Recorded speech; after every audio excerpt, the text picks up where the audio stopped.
এই ভেতরে একেবারে রানীর ঘরের সামনে অজাত কুজাতের পোটা হাজির।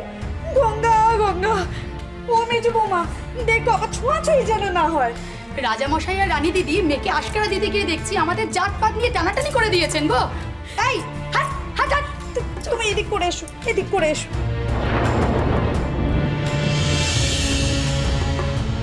সুরেন, ও সুরেন, আমার বাচ্চার চোখে জল কেন? ও বাবা, কি হয়েছে সুরেন? বল বাবা, কাঁদছিস কেন তুই? ও বাবা, ও মা, দিদিন দাদু ভাই তো কেঁদে ভাসাচ্ছে দেখছি। হ্যাঁ রে, তোদের সঙ্গে কে কি করেছে শুনি? কারা তা আসপর্দা হলো? ওই কাঠুরে ছোড়াটা আর খোনাটা একসঙ্গে হয়েছে। বুঝতে পারছেন না মা কারা কি করেছে?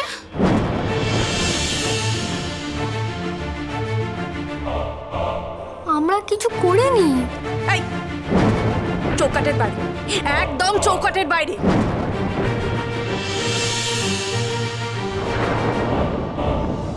চৌকাটের ভেতরে যদি পা দিয়েছিস তোর পা আমি কেটে নেব, আমি বলে দিল।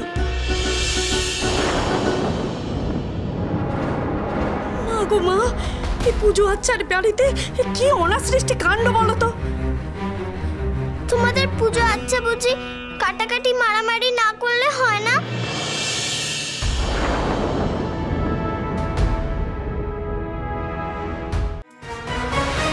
থাক না লীলামা, আমাকে যা বলার তো বলেইছিস, আর কথা না বাড়ালেই নয় কি? না না, তোমার এই খনা মেয়ের মুখে নতুন আবার কোন বাক্য বেরোলো শুনি? এই মেয়েও তো দেখছি কেঁদে চোখ ফুলিয়েছে। কান্না তো পাবেই ঠাকুমা। তোমরা তো ওই ছাগল দুটোকে মেরে ফেলবে ভেবেছো। একটু আগে তো আমরা ওদের সাথে খেলছিলাম। কালকে ওরা থাকবে না, একেবারে থাকবে না। কেউ মরে গেলে বুঝি কান্না পায় না?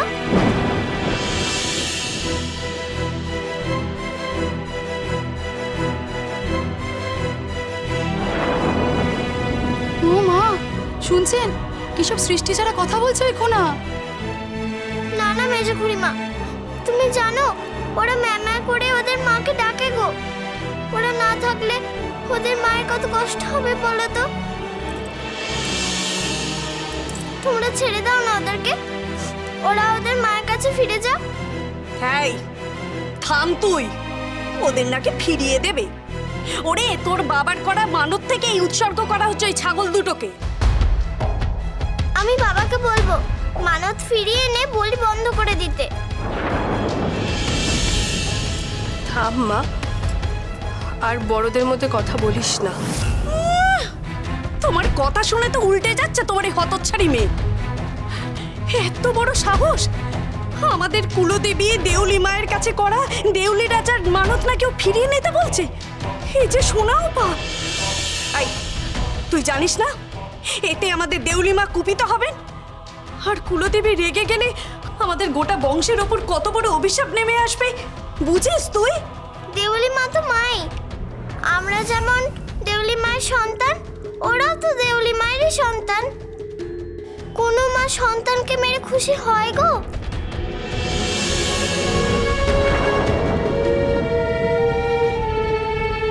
হায় হায় মা, ও খোনার মুখের কথাকে আজকাল আমার খুব ভয় লাগে। এই মেয়ে আরো কোনো বড় সর্বনাশ না করে ছাড়বে না দেখছি। ওর মুখের এই চ্যাটাং চ্যাটাং কথা আমি বের করছি, দাঁড়া। মেরে একেবারে থোঁতা মুখ ভোঁতা করে দেবো। আমার ফইকে মেরো না, ও তো ঠিকই বলেছে।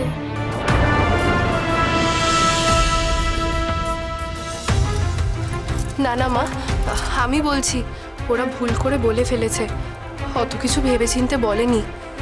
ওই অবলা প্রাণী দুটো মারা যাবে জেনে ওরা কষ্ট পেয়েছে, তাই বলে ফেলেছে।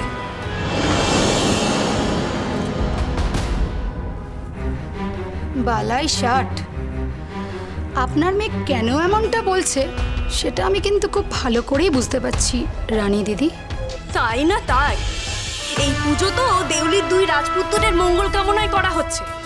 পরে হিংসুটো মেয়ের তো সেটা সহ্য হচ্ছে না, তাই ভাইদের ওপর হিংসে জ্বলে পুড়ে এই পুজো পণ্ড করতে চাইছে ও। তা আমরা বুঝি না ভেবেছ? বুঝলেন না মা, ওই খোনা আমার সুরেনকে অভিশাপ দিয়ে মারতে গেছিল। ওর নষ্টামর ওই সাঙাতকে সঙ্গে নিয়ে আমার অসুস্থ বাচ্চাকে আমাদের লুকিয়ে কিসব খাইয়েছিল। ঠাকুর মুখ তুলে চেয়েছেন, আমাদের সুরেনকে বাঁচিয়ে দিয়েছেন বলে ওই খোনা এখন আমাদের পরিবারকে ধ্বংস করার জন্য, আমাদের পরিবারকে নির্বংশ করার জন্য এই পুজোটাকে নষ্ট করতে চাইছে। না না মেজো খুড়িমা, আমি এসব চাই না। হ্যাঁ মেজো বউ, আমার মেয়েটা ওর দুই ভাইকেই খুব স্নেহ করে।